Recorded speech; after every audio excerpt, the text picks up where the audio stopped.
then, good morning, everybody. How we doing? Sam here, United People's TV. I wanted a nice, soft reintroduction to to January. Nice chilled out start. How about absolutely everything happening in the first 48 hours of the January transfer window for Man United? We've got Donny van der Beek's already gone to Frankfurt. Reguilon's already gone back to Spurs. And Jadon Sancho to Dortmund is advancing very fast. Jim Ratcliffe's already at Old Trafford in Manchester this week. He's going to be meeting Ten Hag in a couple of days. We're going to be speaking about Michael Olise, which I'll be honest, is a conversation I definitely want to have. I thought it was going to be a slow reintroduction, but absolutely the opposite. Things are moving fast, and in that sense, I have to be happy about it because, our club has dilly-dallied and taken its sweet, sweet time for so long. There's a million more things that need to be done. I'm surprised I was ready in time for this show. Who's down here from the member gang? Let's have a quick look. Chris, good morning to you. Brian, good morning to you. Andrew, William, Garlic Bread Man, how you doing? Stu, you're there. Anuj, you got Lily, you've got Saeed, James, Ant, I can see you there. How you doing, Wendy? We've got Josh, we've got Jason, Bavesh, got Poz, Edwin. Who's on Facebook? Let's have a look. We've got Ivan, we've got Stephen, we've got Patrick, Wayne Richardson, Anderson, Josie Graydon. How you doing? And Gary Cole. Good morning to everybody. I still don't know how busy January is going to be in terms of the signings that we want to make. But in terms of players leaving, I have high hopes. I do have high hopes. Because you have to, right? It's the hope that always kills you, right? Now, let me bring this up on screen and let's get straight into it because we've got confirmation yesterday of Sergio Reguilon leaving the club. Okay, David Ornstein confirmed that Manchester United had cut that loan short. I'll be honest, right? When I think about that Reguilon loan, I understood it at the time. Eric Ten Hag wanted, the reason that we got Reguilon in was because Ten Hag wanted 2 fullbacks for each position, right? So everybody was looking at Diogo Dalot. Oh, he can play left back and right back, which he can. He ended up playing a lot of inverted left backs, kind of ahead of Reguilon. Only started 7 games, I think. But Ten Hag wanted 2 fullbacks for each position. And I think it was soon after we got Reguilon, was it Wan-Bissaka got injured? And then we only had Dalot to play on there. Anyway, I thought Reguilon, in the opportunities that he got, played pretty well. Kind of showed up other United players, actually, in a bad way for their lack of effort. And there's going to be people, I've seen the conversations yesterday, Alvaro Fernandez should have been the guy who got those opportunities. Well, there are different points, and I think people just enjoy arguing. Honestly, I've grown to understand this. People just enjoy the argument around football, around the conclusion of the argument, around getting to an answer, and you go, "Oh, that's okay. Let's move on." People just love the tit for tat more than the conclusion, so they'd rather it just stay in that constant tit for tat. I think I just feel that Fernandez situation is one of those. At that stage in his career, he couldn't simply stay at Manchester United and be the 3rd choice behind Luke Shaw and Taro Malacia, even if they're injured. Oh yeah, Alvaro. Look, we know that you can go to Granada, and we know that you can go and enjoy playing regular first team football and probably having a fantastic loan spell, which he's having, by the way. You could do that, but can you just stay at our club and just be like the 3rd choice behind Shaw and What's he going to do? Oh, yeah, I'd love to do that. No. He made the right choice. I think we made the right choice. I'll be interested to see what happens next with Alvaro Fernandez. I really will. But it's right for Sergio Reguilon to leave. It is. There's no point in him staying around. Luke Shaw is now back fit. Well, in and out. Taro Malacia should be coming back from his mega knee injury. I still don't really know the full story of what happened to Malacia. I think it was he injured his knee, and then he needed to have further surgery on the same knee, kind of in the same way that Martinez needed to have further surgery on his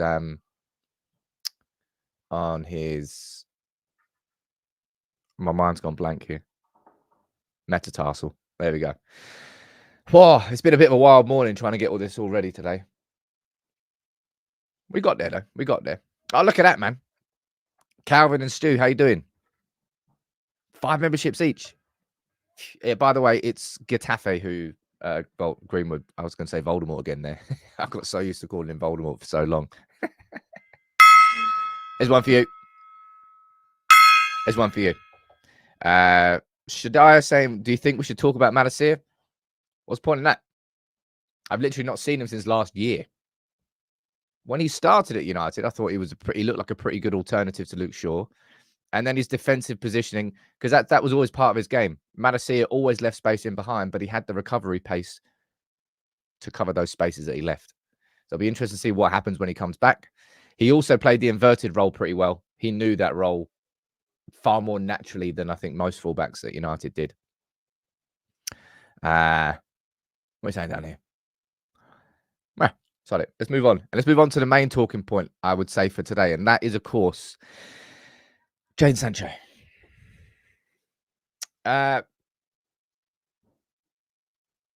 His exit from United in January felt like an inevitability. I personally felt like it was guaranteed in January, but we didn't really know who to.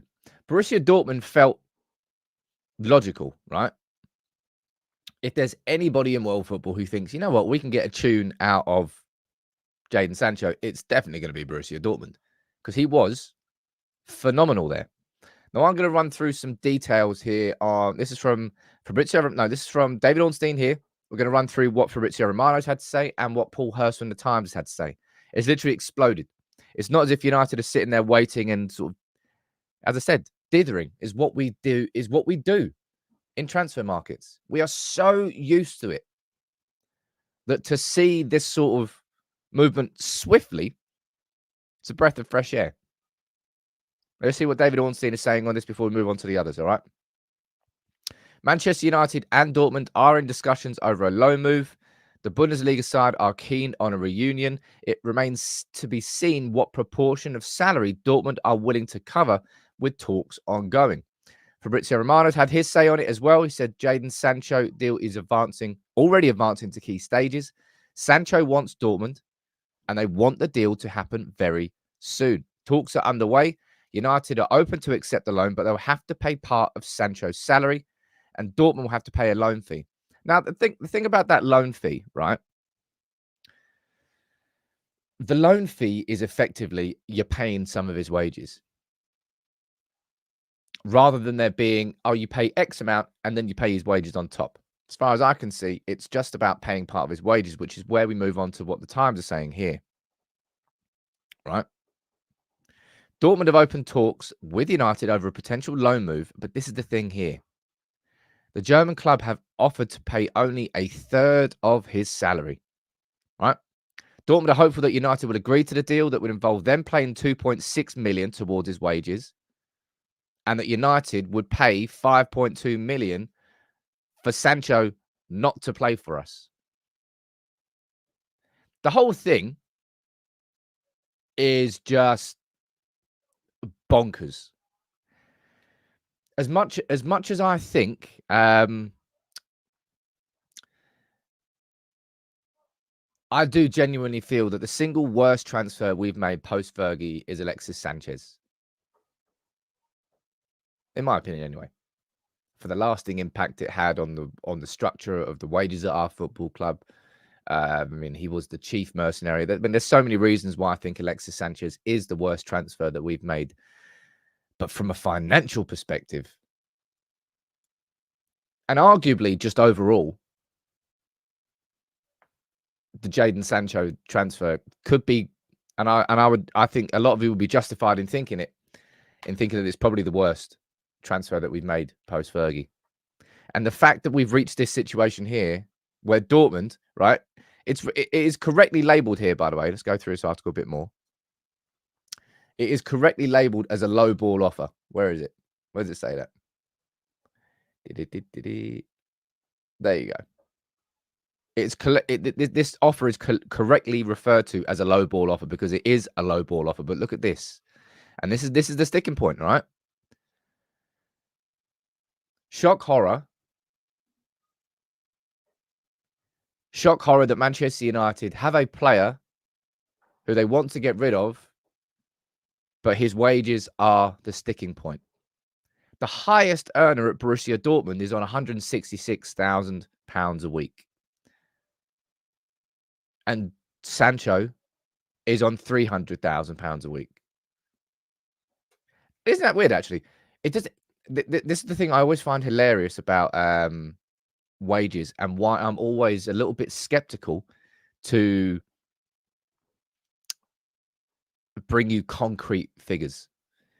Because honestly, I guarantee if I spent 5 minutes, if I spent 5-10 minutes doing some research now, I would see 4 or 5 different articles with 250 a week, 350 a week, 320 a week, 300 a week.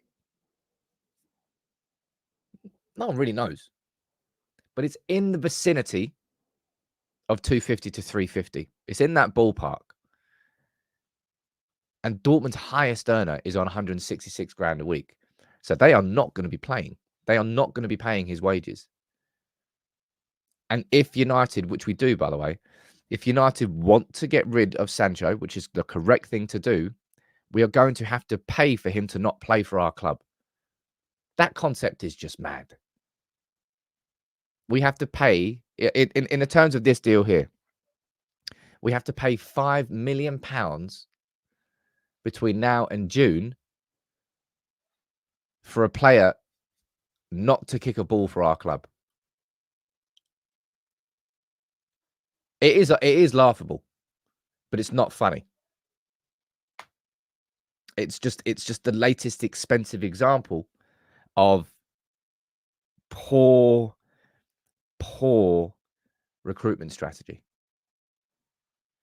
The whole thing with Sancho is just utterly baffling. Luke, if you want to do half glass full, then yeah, you could say, right, okay, £2.6 million we'd save on Sancho not being here, rather than him just sitting on the. But compared to him just sitting on the bench and not kicking a ball for us for the rest of the season, just letting like someone's saying down there, Richie, let him rot in the reserves. Well, that will cost us an extra 2.6 million and a miserable dude at the training ground. But that whole Jadon Sancho transfer, from chasing him for an entire summer after Dortmund said he is not for sale unless you give us something ridiculous like 120 million. And Woodward was like, oh, I know this game. No, mate, you don't. Like, you really, really don't. They do not want to sell him. That's why they put such a ridiculous amount on him. And we kept going back. We're like, ooh, 83. Ooh, 85. No, still no. Told you, like 120 million. And if you don't do it by this date, he's not leaving. Stayed firm. We wasted so much time of our summer. And then we went back the following summer and we signed him for like 72 mil. And now 2 years later, we're going to be loaning Sancho back to Dortmund. Now, realistically, I want you to answer this as a poll question. I think this is a good question to ask today. Right, let me pull this up. If I can ask you quickly before you do pop your results in the poll, can you drop a like on the video? Okay, it does make a difference. I have to ask a couple of times today because nobody seems to do it. How much do you think United would get for Sancho if he went back to Dortmund and had a successful next few months and Dortmund did want to sign him? What would you think he would be worth? I'm gonna put some options down here. You can choose one. Be worth in the summer. Really got to move my mic out of the way of the keyboard. It's very, very annoying.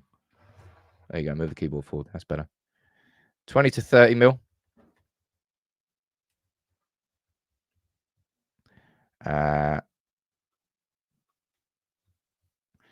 30 to 40 mil. 40 to 50 mil. I mean, there's no way he's going to be worth 60 mil. I'll put it down as an option. Somebody might want to put it 50 to 60 mil. Right? 4 options there. You choose what one you think for how much Sancho would be worth if he goes back to Dortmund and refines that form that made him such a brilliant player at Dortmund in the first place. Andrew, man, you ledge. There's legends here every single day. Really are. 5 gifted memberships from Andrew. That's 15 of you that can join the Discord. By the way, please come on board the Discord. I don't want to have to beg. I really don't. Well, it kind of sounds like I'm begging, but I'm doing it for your own benefit. We've now got the transfer news sections up and running properly. You can stay completely on top of all the news that's happening every single day. It'll all be dropped into the right category. So there's a Jadon Sancho transfer category, all the latest news on him and on Reguilon and on any players that we're linked with. We're going to start doing it for news as well. So covering all the latest news all in one spot. That's what Discord's supposed to be. A community and a place we can get everything in one place. So make sure you join. So big up to you. And Gungshi as well, man. Your ledge. I've got a meeting, by the way, set up. I had it set up like an idiot between Christmas and New Year for the software. But then I was like, why did I put that meeting in then? So I'm going to try. I was planning on doing it this week, but this week's gone absolutely full tilt mad because I've got to speak next about Jim Ratcliffe's first meet. He's in Old Trafford. He's having his meetings. What's being said? Meetings being set up with Ten Hag, Dan Ashworth, and Paul Mitchell. There's a lot. There is a lot. So I'm gonna go back to that poll in a little bit and see what you're saying. But this is moving rapidly. What I'm going to do at lunchtime today, my lunchtime video. And by the way, yeah, as I said, this week is going to be busy here on United People's TV. Today, there's going to be 2 videos going out. So we've got the live show in the morning, then 1 video on the Sancho full story around about lunchtime. And then at 6 p.m., 6 p.m. tonight, I'm going to do a full video on Ratcliffe's first trip to Old Trafford. What happened, what was said, what happens next. And then tomorrow, I've got it all written down here. There's another 2 videos going out tomorrow. We've got tomorrow I'm going to be speaking about this sort of new structure around if Ashworth and Mitchell come in. What does that mean? How do people line up in that sort of power hierarchy? There's so much to do. There's so much to do. Let me see what you're saying about Sancho's value down here, though, right? If he has a good loan spell back at Dortmund, how much do you think we could reasonably get for him? 45% of you are saying 30 to 40 million. 26% of you are saying 20 to 30 million, which I think would be a low ball. I'll be completely honest. That's low, man. And 23% of you think 40 to 50. My personal opinion, I would probably agree with the 46% of you. So far, anyway. I'll go back to it a little bit later. But I think 30 to 40 million. Recouping, what would that be? 50, 60% maybe of what we paid for him. It's just another big expensive mistake that we've made. You can count you can count the big successes that United have had in the transfer market on like one hand. Post Fergie, like big successes. Like Bruno was a big success. There have been successes, but not like standout ones where you go, wow, you look at that player that you signed, he's definitely worth more now. But there are so many examples of the other way. Players that we've spent too much on that have lost value, that we overpaid for, that we gave wages, that we gave too much in terms of wages to. Guys, just I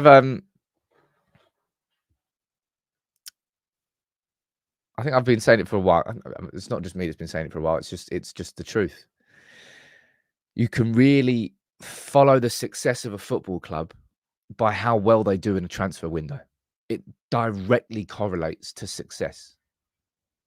It's if I was to do like some deep research, do like a dissertation on it, and just do like a scatter graph with dots following it all, I guarantee you I could follow the successful windows with successful seasons that follow it.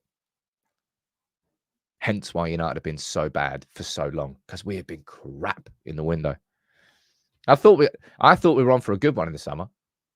Remember that at the point where it looked like Maguire was going to be leaving for West Ham and it looked like we could be selling McTominay too, I said it feels like United are heading towards like a 9 out of 10 window.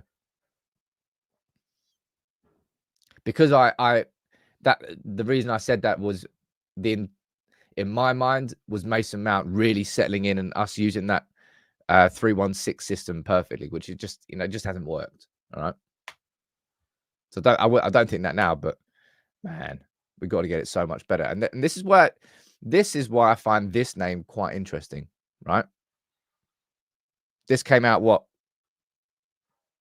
15 minutes before we went live? As I said, busy old morning. Now, Michael Olise is, you'll remember, in fact, let me see if I can find this article. Because a load of people lost their mind over this.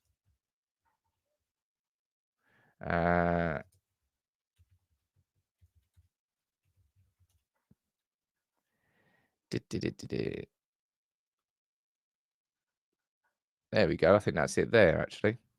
Let me pull this up. Remember when this article came out? When was it? 30th of November. Right. There you go. This came out, and it was a story about how Jim Ratcliffe intended for Manchester United to switch the focus on a transfer policy towards looking for more homegrown talents. And everybody lost their marbles. Oh, we don't need to just sign. And by the way, I completely agree that you can't just, I've said this a million times, like, it does not matter where a player is from. Right? It does not matter where a player is from, as long as they're good enough. But when you look at the history of Manchester United and you look at our biggest successes, it always has been a core of British talent with the best of European and global talent dotted in. And some people just lost their minds over the concept that maybe we could start looking back towards signing more homegrown players. That isn't the problem at all, right? Because you've got players like Olise, who's class. Like Crystal Palace have done very well in his past few years of cherry picking some proper homegrown talents and turning them into stars. Olise is one of those. If I remember correctly, he signed, is it a new contract this season, which I believe removed a previous release clause, and they've now got a better one in there because I think they realised that they're going to be losing him. Sprite, the 35 million release clause for Olise is the old release clause, which is now out of this contract. So he will not be leaving for 35 million. But if you told me the Man United were looking to move Jadon Sancho on, who knows what's going to be happening to Anthony? I'll be completely honest. I think Anthony will probably get another season, but it feels like I'm going to be surprised if Anthony all of a sudden starts playing differently. So I think my mind's already kind of made up on him. But Olise would be... It's just, my God, what is going on outside? Some dude's taken down some scaffolding that was building a roof. I can't hear a thing. I don't particularly think that... I don't particularly think Anthony's going anywhere either. I think the fact that Manchester United have invested 80-odd million into him means there's probably a little bit more of an obligation. But in the same way that United are prepared to accept an expensive mistake in loaning Sancho out and paying part of his wages, we're just going to have to do this a few more times and absorb expensive mistakes rather than going, let's just try and see it through for the sake of seeing it through. Nah, sod that. Absolutely sod that. But no, the Olise one, I found it quite interesting. Let's see how this continues to develop. Was it City who were sniffing around Olise in the summer? And then he ended up staying at Palace and then he signed a new contract. I think that was the case. Let me see what you're saying down here in the comments. Mania saying, Sam, please be as wrong on Anthony as Wan-Bissaka. I don't know. Anthony's he's fallen off a cliff this season. Like last season, I know that he was predictable. I know that he was a one-trick pony, but he was effective. Like, he scored some important goals. He actually really did impact games. And from a defensive perspective, I think that shape of the team was much better with Anthony in last season. This season, though, I mean, Ten Hag is continually dropping him, leaving him out, taking him off. Was it half-time against Forest? It was kind of early in the second half for Ahmad, who hasn't played in, 4 months? Well, all season. He's definitely starting to lose faith in Anthony. And this is a player that, Ten Hag has got one rule for one and not for the other. Apart from the fact that he's been dropping Anthony, and he has been dropping Anthony for quite a few times this season. But no. Was it Chelsea who were after him? I don't know. Anyway, Olise is an interesting one. Keep an eye on that. I would be interested in that. But on top of all the transfers that's going on right now, there's obviously the more important thing, right? The infinitely more important than any transfer that Manchester United can make in January. And that is the beginning of... Is it the beginning of the Ratcliffe era? Maybe it is. Maybe it's a wrong turn of phrase. But Jim Ratcliffe was in Manchester yesterday and is in Manchester for the next couple of days. He is spending this week really getting to grips with what needs to be done at Manchester United. All right. What I'm going to do now is read through the article from The Athletic and also from The Telegraph about what was said and what was done and what is coming up next for Jim Ratcliffe. Chetan, it's not the end of the Glazer era.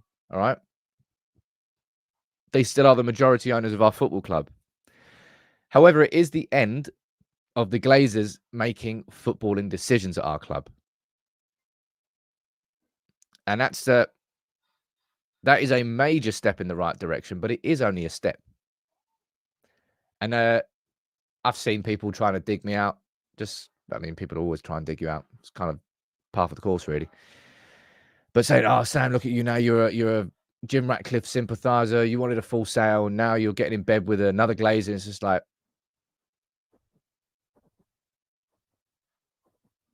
you just have to bang your head against a brick wall. You really, really, because so many people just seem to only exist in extremes. It's either you want a player in or you want a player out. You can't possibly sit in the middle and go, you know what, I want to give him a little bit more time. No, sod that. I want definitive answers, out or in. Nothing else can possibly be said. And when it comes to the takeover, I didn't want the Glazers anywhere near our club anymore. And then I was faced with two decisions. Do I want the Glazers just to stay in complete control, or do I want Jim Ratcliffe to come in with a partial takeover and to take control away from them? Which one of those two situations am I going to be supporting? It's a rhetorical question. And this is where I understand, fans. There will continue to be so much doubt and natural pessimism towards Ratcliffe and Ineos until there are actions. And we are currently in the talk stage. He doesn't even actually have the bloody deal ratified yet. So let's run through what has happened this week then, all right? Jim Ratcliffe made his first visit to Manchester United. He will hold meetings at Old Trafford and Carrington throughout the transition period, which is expected to take between 6 to 8 weeks. And more detail here from James Ducker.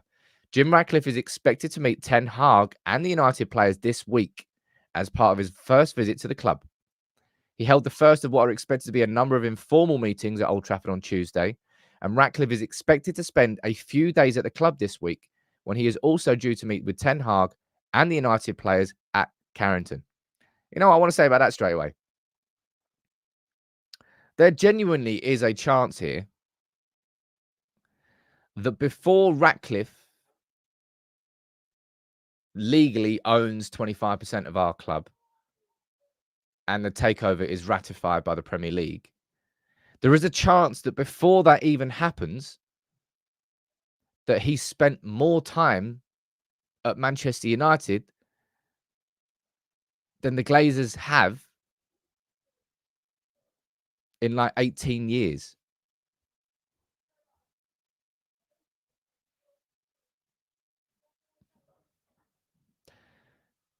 That in itself is something. It's not everything, though. There is a lot more. But we have gone from literally like shadow lurkers and cash grabbers to somebody who, does Jim Ratcliffe want to make money? Yep. Of course he does. He's a billionaire. There's no way he would have bought Manchester United if he thought, I'm just going to lose money. Brilliant. No. All right. So let's not pretend otherwise. Of course he wants to make money. But he also knows that to make that money, United has to be completely and utterly restructured. And that's why this conversation, you'll remember yesterday, I kind of want to do a social post on this. That's Ratcliffe walking out there. Does anyone remember that photo of Fergie? I think it was a Champions League final when we lost against Barcelona. When Fergie was just sat there with like, he was squeezing his fist so hard that he had like white knuckles. That's what Ratcliffe's doing now, walking out. He goes, how on earth have they managed to make United such a bad club behind the scenes? And he must be pissed. I'm pissed. Is he the saviour? Is he the Messiah? Nope, there is no Messiah. Nope, there is no saviour. However, I do think that Ratcliffe and Ineos will actually bring about some genuine change that we need. And that's why, you'll remember yesterday, it's kind of weird timing-wise.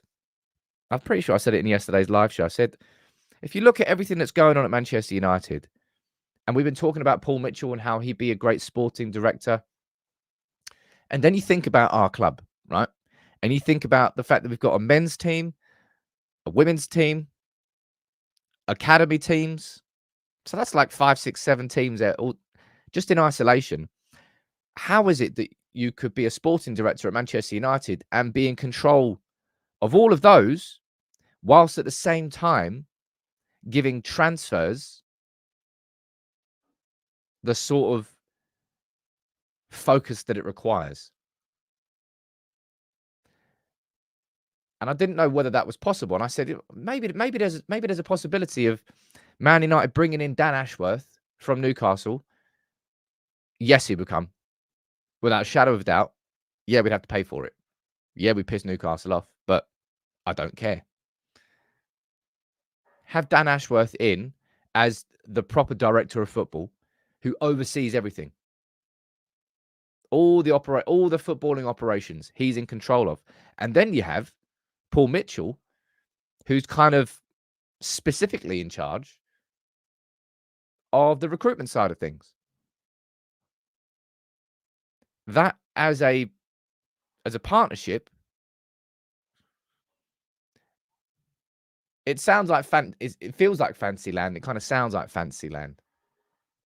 But that right there, imagine those two there with Jean-Claude Blanc in as the CEO in charge of the overall vision of the football club, making sure that every single decision we make is tied in with a vision that's 3 years down the line, and everything we do is geared towards achieving that vision. Right? That's his mantra, and that's what he's in charge of. Then you got Dan Ashworth in charge of the football operations side of things, making sure that everything that the men's team needs, they've got. The women's team needs, they've got. Academy team needs, they've got. He's their first point of call. And that Paul Mitchell himself is in charge of overseeing the transfer strategy. Of course, Dan Ashworth had some success. I think he was involved with, was it Livramento to Newcastle this summer? I think Lewis Hall, they got on loan as well. They made some decent signings. Right there would be amazing. And you've put it there, which of course is one of the biggest questions that we we haven't got any update on really, and it's the debt of Manchester United. Imagine what those two could do and Jean-Claude Blanc could do if Man United had no debt anymore. If all of Manchester United's revenues just went back into the club. And that self-serving sustainability would be incredible. Of course, there could be questions here where from some of you fairly, and you might say, Sam, why would Dan Ashworth and Paul Mitchell work together? Because Paul Mitchell, when he was at Monaco, Adam, you just ask if he's still at Monaco. No, he's not. He's not still at Monaco. He's left Monaco. He's back in Manchester, if I know correctly. He was a sporting director at Monaco.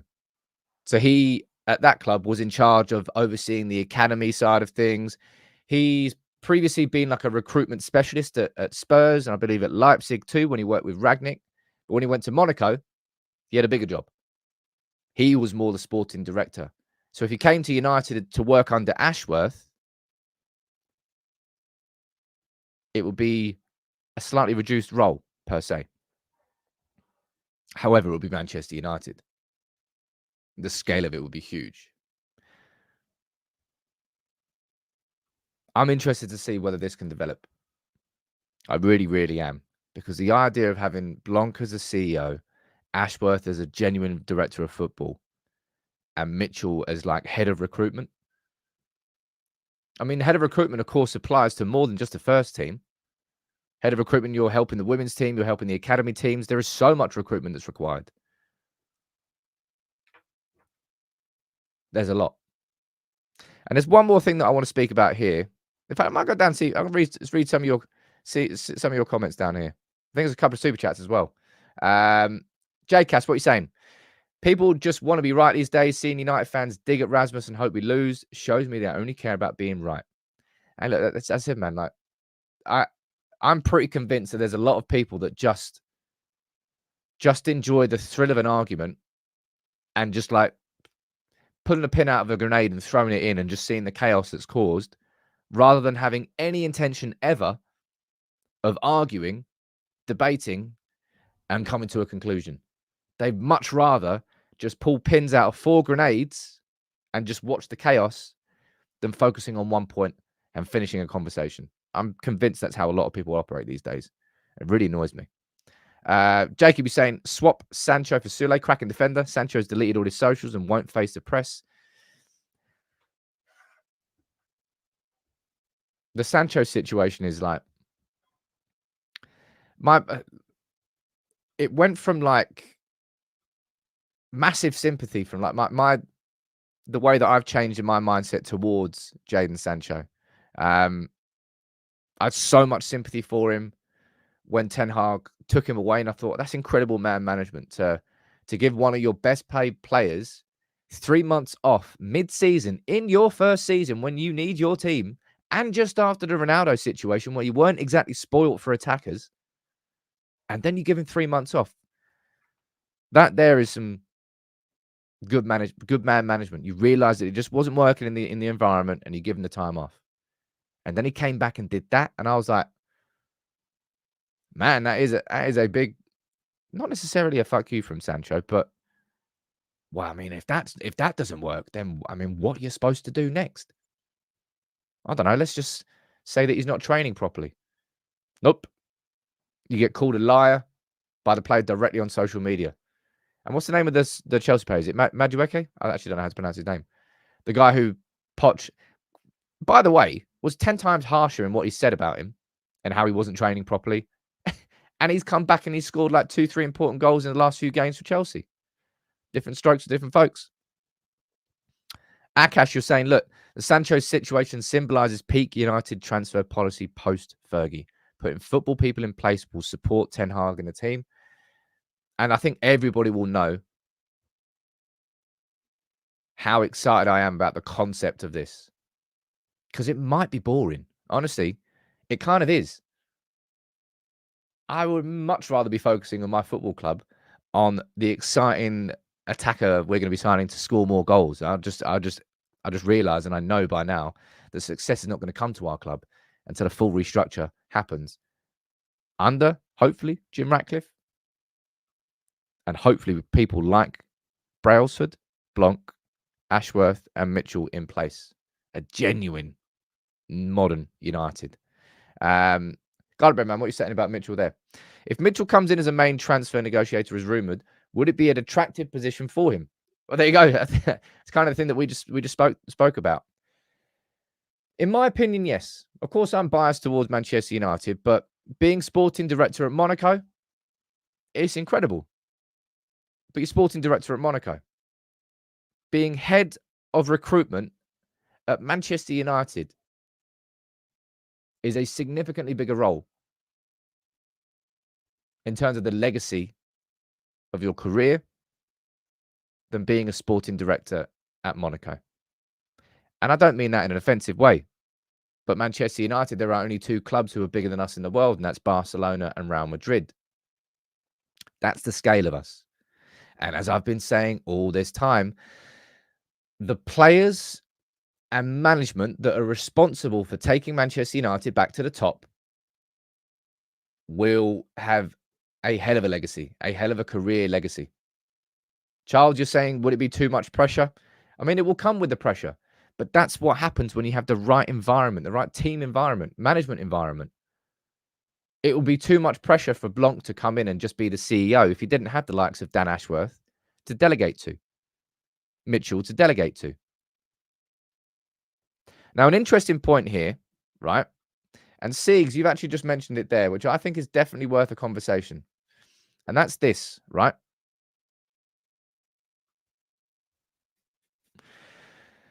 This came out from Rob Dawson yesterday. You'll remember when Ten Hag came into the club and didn't want to work with Ralph Rangnick and wanted more control over transfers. I think a lot of us supported it at the time, but a lot of us wanted Ralph Rangnick to stay, and it felt like a shame to have lost that consultancy voice. What I would say here, right, is it's very, very normal for a manager to have veto over transfers.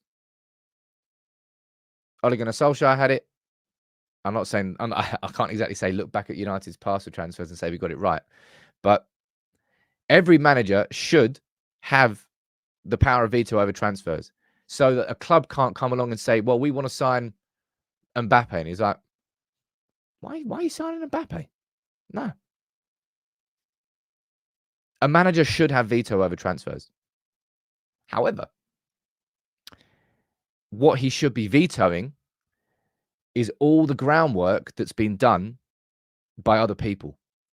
So Ten Hag will go to Mitchell and Ashworth and say, right, this is the team that I'm trying to build. This is my vision. This is where I want us to be in 2-3 years. Okay, Eric, that's cool. We know exactly the players that you want us to sign now. Then Dan Ashworth and Paul Mitchell will go away and they will do their job. And then if they come back to Eric Ten Hag with a list of players, Ten Hag should have the ability to say, maybe, maybe not. They can both have the conversations together because Mitchell and Ashworth will probably have more information about those players than Ten Hag will. So Ten Hag's going to have to trust. But I kind of find it confusing that people are getting angry at the idea that a manager is going to have and wants to maintain a power of veto over transfers. It's perfectly normal. But it doesn't mean that Eric Ten Hag should be deciding who we go after. That Eric Ten Hag should be deciding what the budgets are. Absolutely all of that needs to get taken away from Eric. Not the ability to say that he doesn't want to sign a player, though. Because then he just completely undermined a manager. And we all know what happened in those situations. So everything past the point of, this is my vision. This is where I want United to be in a year or two time. And these are the players I think we need to sign to get us there. We need a powerful dual monster in midfield who has the ability to progress the ball forward, but also has a physical engine to cover the spaces in behind. That modern day number 6. It's not really a number 6 per se. It's like a number 6, number 8 hybrid. Someone like Onana, of that ilk. A Rodri, if you want to call it that. Okay, we need that. We need that type of player. Good. Right, we'll go out and search for one. Ten Hag doesn't go out for search one. He doesn't go, right, this is the player I want you to go after. That doesn't go to Erik Ten Hag anymore. That needs to get taken away from him. Let me see what you're saying down here. You've got Timothy saying, under no circumstances should Ten Hag be given a slight chance to make decisions on transfers. Disagree, my man. Ten Hag has to have an involvement in the transfers, but not really. I'll say it again. Ten Hag is involved in the first 10% of explaining what type of player he wants. Then Mitchell and Ashworth go and do the next 80% of the work until they whittle it down to a shortlist that absolutely matches that 10% that Ten Hag has asked for. And at that point, Ten Hag can have the conversation with Mitchell and Ashworth about who the right people are. And therefore, the 80% of the hard work has been nothing to do with Ten Hag. He just has the beginning and the end conversations.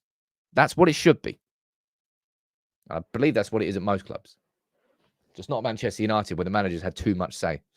Because we haven't had the right people in place. Hence why the idea of that is exciting. Edward, you've put a comment down there, which I think is completely fair. You're saying you hope that Erik Ten Hag isn't too headstrong. And look, if Erik Ten Hag really doesn't want to sort of lose any sort of grip on transfers, then it's a problem. And he probably won't survive at the club. Everybody's going to have to get used to a new working environment at our football club. And that includes Ten Hag. He has too much power. And it's not his, honestly, it's not really his fault. He came into a club which, he came into a football club which just didn't have a football department. How on earth John Murtough's down there as a football director? I'll never know. But he had to do it. There wasn't anybody else who could. Hopefully that does change. But if Erik Ten Hag really decides to go down that, you know how some people say that Erik Ten Hag's stubbornness is what's going to get him sacked, right? I will completely agree with you on that one. If Erik Ten Hag, if Jim Ratcliffe, right? So we know full well now. We go back up here that Jim Ratcliffe is going to be meeting Erik Ten Hag this week. If Erik Ten Hag sits there and goes, you know what, Jim? I know you want to bring in the likes of, I don't have to name names. I know you want to bring in a new football director and all that jazz, but I really like having control over transfers. And I'll be honest, I'm not gonna budge on that. It's what's written into my contract when I join the club, and I'm not going to change. I know you might want to change, but I'm not going to. Well, that's the end of Erik Ten Hag. He will be sacked as Manchester United manager, and we will get someone new in. Guaranteed. However, Erik Ten Hag's biggest success came at Ajax when he worked with the CEO in Van der Sar, and he worked with a football director in Mark Overmars. So he's worked in that environment before. So let's not pretend that he hasn't worked in it before and like it wasn't successful. It was very successful at Ajax. So I'd be surprised if he kicked off about it. But I might be wrong. But I suppose we'll find out more about that after this meeting takes place. Ian, you're saying, Sam, can Ratcliffe personally pay off the debt? I mean, of course he could. He could go, how much? Here's a check for 700 mil. Pay it off. But he's never going to do it. I mean, why would he do that? That's an unrealistic expectation. I wonder what's going to happen with the debt. That's a curious question, actually. I'll open that up to the floor. What do you think will happen with? Because if I remember correctly, when the original offer from Ineos came in, it was going to be them buying 69% of the club, buying all the Glazers shares, and for the debt to be paid off with a loan from JP Morgan and Goldman Sachs that Ineos would then absorb onto their books. So the debt would be paid off for Manchester United, and it would be a loan that then went on Ineos's books instead, which they serviced instead of Manchester United. I think that was the case. But as it stands, we haven't really heard anything much since about the debt and what goes on.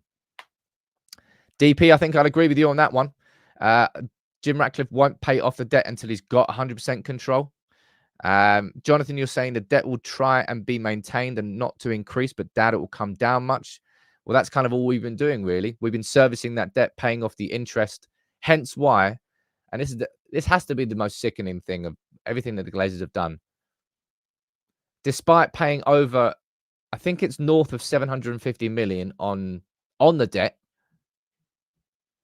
still stands at pretty much the exact same as it was 18 years ago, because we've just been paying off the interest. We haven't really been paying that debt down. I can see the debt being paid off as it's a percentage of ownership, 25% ownership, 25% debt. I doubt that very much. I think that if that was the case, Lucas, that would have been written into the agreement which was announced. You wouldn't leave something like that out. The debt will just grow and grow until the Glazers piss off. Well, there's no more dividends, by the way. So that's money which would automatically now go back into paying off the debt. Well, at least, towards the interest, whatever you want to call it, rather than going to the Glazers' pockets. Would you clear the debt that we have with only 25% control? No, Ricky, I wouldn't. I absolutely wouldn't. I imagine the debt will not be resolved fully at our football club until ideally, the staggered full takeover of Jim Ratcliffe happens. And of course, we don't know the timeline on that. Could be 18 months, could be, I think it's in 18 months. They've written certain things into the agreement. Some relate to 18 months, some relate to 3 years. But again, it's very, very complicated. Very, very complicated. Akash, look, Ineos have got massive turnovers, right? For them to pay off a £700 million debt would be kind of minor. It would be kind of minor. It wouldn't be kind of minor. It would be absolutely minor compared to their overall turnover. But of course, Ineos is not just owned by Jim Ratcliffe. Everybody inside Ineos are going to have to agree to that. So I don't really know, if I'm honest, at this point in time. The bigger, more prevalent problem at Manchester United is our FFP restrictions. That's more of a burden to our current financial capabilities than the debt which has been on our club for nearly 20 years. Right, and that's the truth. So Jim Ratcliffe coming in and putting in $200 million of his own money, that's a game changer. That should mean that we can now, remember with the new sustainability rules, profit and sustainability rules, which came in, a club is allowed a loss of £15 million over a 3-year reporting period. But that can go up to £105 million loss over a 3-year period if that extra 90 million comes directly from the owners, which is what Jim Ratcliffe is doing with that cash injection. Again, $200 million more than the Glazers have ever put in. So before he's even taken over the club, Jim Ratcliffe is going to have probably spent more time at Old Trafford than the Glazers have in 18 years. And he's already pledged to spend $200 million more than the Glazers have in 18 years. Is it the end? Is it the end game? Is it everything? No. Is it a good start? You're damn right. That is a good start. Let's see what you're saying down here in the comments. Darren, you think the only time the debt will be dealt with is when it needs refinancing? I don't actually know when that is. I don't know what our loans are anymore. I don't know how many we've got. Remember what we was with the bonds back in 2005? That was a massive one. I don't actually know how many loans we've got right now and who they're to. Don't know what bank it is either. Could Jim Ratcliffe take a dividend from Ineos to pay that? Jim Ratcliffe could just go into his own personal bank account and just whip out another 700 mil. But he's not going to do that. They will have a plan in place for what they're going to be doing with the debt. But as I said, the debt is currently, in my opinion, not the actual biggest burden on the club. It's actually spending our money correctly. How do we get cash back in the bank? We're down to only 76 million in the bank. We've got 40 million pounds on a revolving credit facility. What do you mean the cash has left Manchester United? How has that happened? How is this club hemorrhaging cash? You're going to see Manchester United cutting costs in a good way. I imagine there are a ton of staff. No, I don't want to make this assumption, actually, but I imagine there will be cost cuttings at United to try and trim down the overall costs. Maybe there's just everything everything will be scrutinized and improved. And that's where Dave Brailsford is the man for that. He's your processes man. Marginal gains. All this stuff that's where Dave Brailsford's going to go into. Danny saying, I agree, Sam's positive start. Want to see a light at the end of the tunnel. Somebody left a comment once, which was really funny, actually. He said, yeah, Sam, there is a light at the end of the tunnel, but it's a train coming in the other direction. I was like, I hadn't heard that one before. It made me laugh. Daz, the wool is being pulled over our eyes. I bet you're fun at parties. Peeps, like you can. If you honestly do think like that, why are you here? Why did you join in? To what? Just complain about it? I don't know. If you honestly think, the wall's being pulled over our eyes, there's nothing positive to possibly see here, what are you doing here? Go and enjoy yourself. Homes Under the Hammer's probably on. Jonathan, great advert. You will always find me in the kitchen at parties. Was that IKEA advert? That was funny. If Ten Hag doesn't have a single signing, you could do that, right? Yeah, perfect example there. Thank you very much. Should we just go and become Chelsea? Got loads of money. Yeah, you can just sign this player and that player and that player and that player and that player and that player and that player. That Chelsea are worse than us. But now, if you want the club to take full responsibility away from the manager, just let the owner do it. Yeah, that's better. For football debate, football discourse, it's all good fun sometimes. Sometimes it is, sometimes it isn't. But look, Jim Ratcliffe was at Old Trafford this week,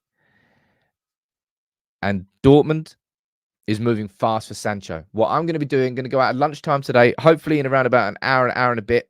I'm going to do a full story on the Sancho situation because it's moving fast. And then later on tonight, around about 5-6 o'clock, I am going to do more of an in-depth video on Jim Ratcliffe being at Old Trafford. What are the reports all saying everywhere? What meetings have taken place and what's coming next? All right. We've been asking for change at our club. Change is starting to happen. We've been asking for transfers at our club.